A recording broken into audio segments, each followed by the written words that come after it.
lang. O, try nyo sa cellphone ninyo. Sine 30 at saka sine negative 330. Parehas na yung makukuha nyo value. So, wala tayong pakialam kahit magbilang ka ng paganon, magbilang ka ng paganon, basta lagi dito magsisimula. O, sine 30, sine negative 30, tapos sine 330. Makikita nyo, same lang ha. O, ano pa yung mga pwede parehas? Sabihin mo na lang, cosine 10, at saka, cosine negative 10, cosine 350. Mapapansin nyo parehas lang yun. Okay. Tama? Apo. Okay. Ngayon, paano naman sir kapag ang tanong ay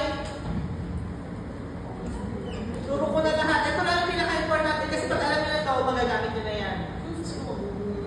Mukha ako dyan na. Ito, di ba may north, east, west, south. Ito lang ang tatandaan ninyo. Ang clue, yung word na nang. Di ba off ang Tagalog niyan sa ay nang?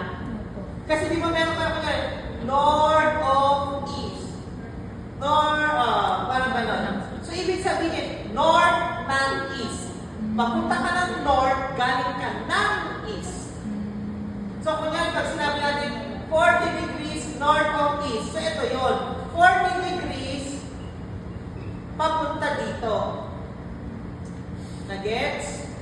Pero pag sinabi naman natin, 40, kunyari, yan, example. Itong number ko sabihin natin, 50 degrees west of south. Ang 50 degrees west of south, 50 degrees papunta ka ng west. So, ito yung 50, papunta ka ng, ay galing ka ng south. So, ito yan.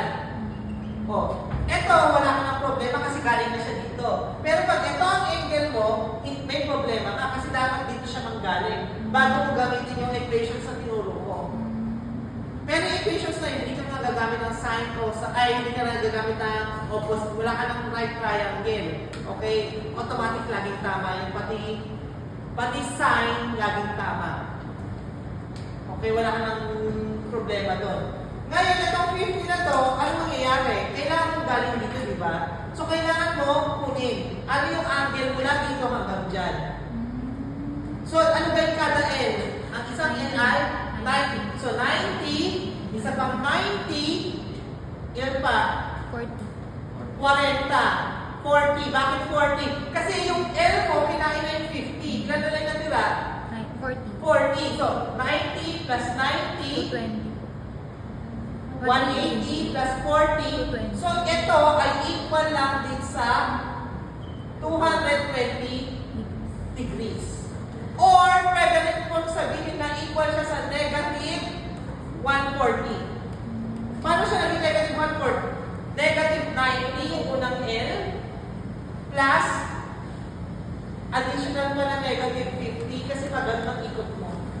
So, ibig sabihin, same lang. Kung gusto nyo i-check, cosine 220 at cosine negative 140, same lang. So, yun yung i-apply nyo. Kapag alam nyo na yung tinurong yan, ito na lagi ang magiging equation nyo. Kahit anong vector na bibiyakin nyo. Tapos ayan, break each vector. Kaya ngayon kunyari pansin nyo, di ba kunyari 30, mapapansin nyo, 12, value ni A, ayan, kunyari, value ni A, angle ni A. Kunyari ganyan, value ni A, angle ni A, cosine at saka sine lang. Wala ka nang papalit. Yun lang yung formula, wala ka nang iisipin. Tapos si B naman, 8 at saka 60 north of west. Ano ba ang 60 north of west? 60 north ng west. Ito yung 60. So, ang 60 north of west ay 90 plus, ilan yung tira? 30. Kaya, equal siya sa 120. Kaya nga, napapansin nyo dito, ang multiply dito ay 120. Nagets? So, mapapansin, yun lang. 8 na value niya, tapos cosine no, angle na equivalent doon. So, laging ganun lang. Tapos, ganun. So, pag ayoko na. Stop na natin to. Close nyo na yan.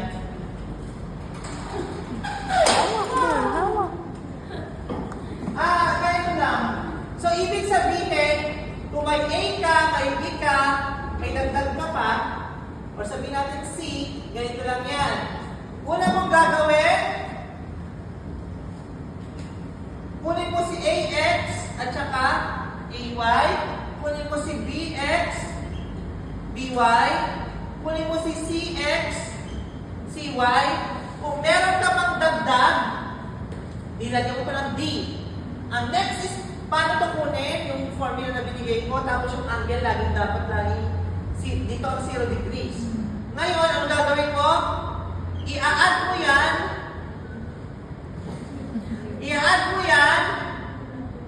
lahat ng X. Tapos, lahat ng Y. Pag na-add mo na yan, pwede mo na siyang ibalik sa dati, sa pinaka-new niya. Yung R talaga. Pero gagamitin mo ay Pythagorean theorem. Yung nakalagay namin doon. Ito ay para dun sa haba no line. Haba lang yan. Paano mo naman kukunin yung angle? Ang angle ay laging arctan Ry over Rx. Tapos na yung lecture na vector. Yun na yun. Ganun lang pala yun. Akin, sir? Yun lang.